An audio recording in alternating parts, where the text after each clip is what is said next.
क्या आपने कभी गौर किया है कि कभी कभी तो हम बैठे बैठे ही थक जाते हैं और कभी कभी हम बहुत ज्यादा काम कर लेते हैं और फिर भी हमें थकान महसूस नहीं होती।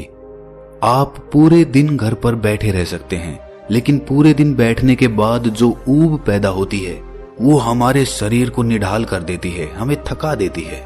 लेकिन वहीं अगर हम कोई खेल खेलते हैं तो हम उसमें खूब भागा दौड़ी करते हैं, खूब शरीर को थकाने की कोशिश करते हैं, लेकिन खेलने के बाद एक चुस्ती महसूस होती है, जैसे शरीर का रोम रोम खिल उठा हो। अगर आप देखें तो ये बात अपने आप में विरोधाभास है।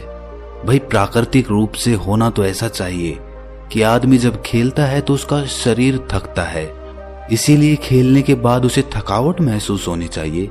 और जब आदमी खाली बैठता है तो वो अपने शरीर को थका ही नहीं रहा, वो तो आराम कर रहा है, तो फिर उसे थकावट क्यों महसूस होती है खाली बैठने में?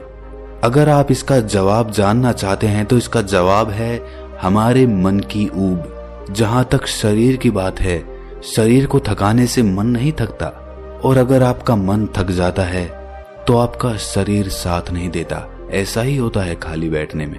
और मन की इस ऊब को हम तनाव कहते हैं।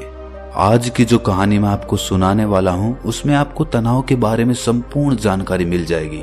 और अगर आप तनाव को समझ लेते हैं तो आपके जीवन से दुखों का मिटना निश्चित है, क्योंकि दुख तनाव के कारण ही पैदा होते हैं। तो चलिए इस कहानी से हम तनाव को समझते हैं। इससे पहले कि आप इस कहानी में खो जाएं, इस चैनल को सब्सक्राइब जरूर कर लें।